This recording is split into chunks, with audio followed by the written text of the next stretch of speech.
Ya vimos el pasado simple de los verbos regulares, ¿sí? Dijimos que a los verbos regulares le añadimos una terminación ed al verbo infinitivo, ¿sí?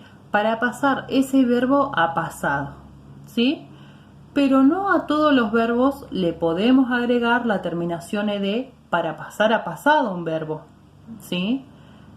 Por eso es que están los verbos irregulares también, ¿sí?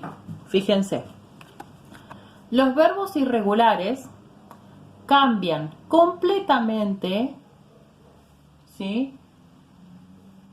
Porque se altera su lexema. Lexema es la palabra entera, ¿sí? Cambia completamente. Ustedes recuerden que los verbos irregulares eran los del listadito que yo les había dado, ¿sí? No los copio en la pizarra porque obviamente son muchísimos los verbos irregulares, ¿sí? Fíjense que nosotros tenemos una forma base, ¿sí? O verbo infinitivo, lo que le llamamos nosotros. Y de este lado, en la segunda columna, se puede apreciar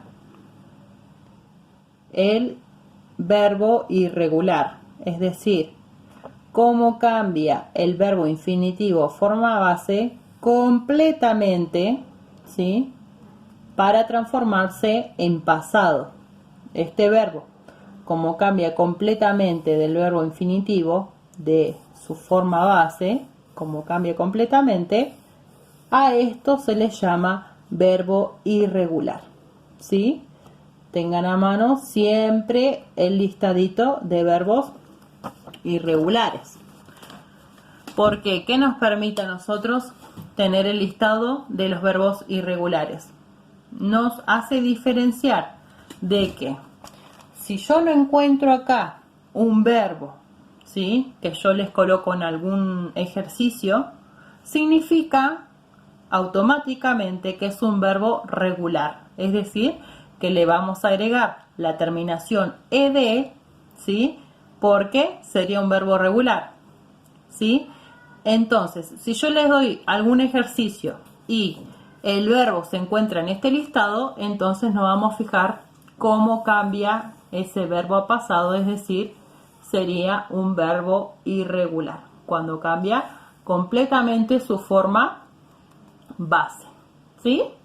Entonces, tengan en cuenta eso, porque ustedes dicen, ¿cómo diferencia un verbo regular de uno irregular? ¿Cuándo sé cuándo es uno y cuándo es otro? Entonces, cuando yo les dé las actividades, ustedes van a ver el verbo y se van a fijar en el listado, ¿sí? De los verbos irregulares, en este listado.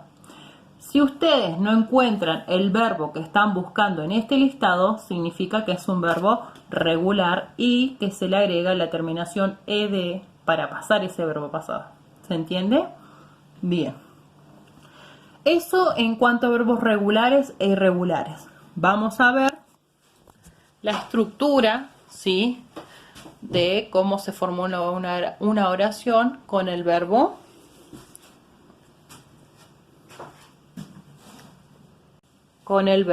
irregular, ¿sí? Fíjense que en primer lugar, va a ir el pronombre personal. I, you, we, they, she, he o it, ¿sí? En segundo lugar va a ir el verbo irregular, es decir, aquel que está en el listado que cambia completamente su lexema o su forma base de escribirse el verbo para pasarlo a pasado, ¿sí? Y por último, el complemento de la oración. Para verlo de una forma más sencilla, veremos un ejemplito. Ahí yo coloqué, for example, por ejemplo. They, ellos o ellas, go, van, porque este verbo significa ir, ¿sí? En presente, ahí está en presente. A la escuela. Ellos van a la escuela. They go to the school. ¿Sí? Entonces, si yo quiero pasar esa oración a pasado, me voy a fijar en el listado de verbos irregulares que go es un verbo irregular, ¿sí? Porque cambia completamente su forma base para pasarla a pasado. Yo no le puedo agregar acá la terminación ed, porque go es un verbo irregular, ¿sí? ¿Qué sucede? Ustedes se van a fijar en el listado de verbos irregulares que go, ¿sí? A ver ahí, que go cambia completamente a la palabra went, ¿sí? Entonces, en vez de decir ellos van a la escuela, voy a decir ellos fueron, ¿sí? Porque está en pasado el verbo base, el verbo go, fueron a la escuela, ¿sí? ¿Se entiende?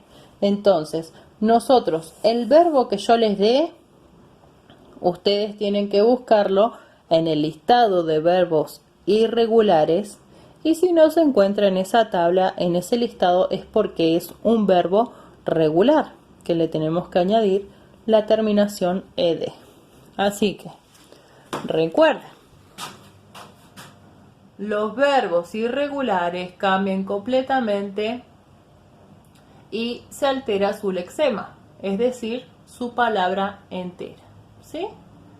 Eso sería todo en cuanto a verbos regulares e irregulares del pasado simple.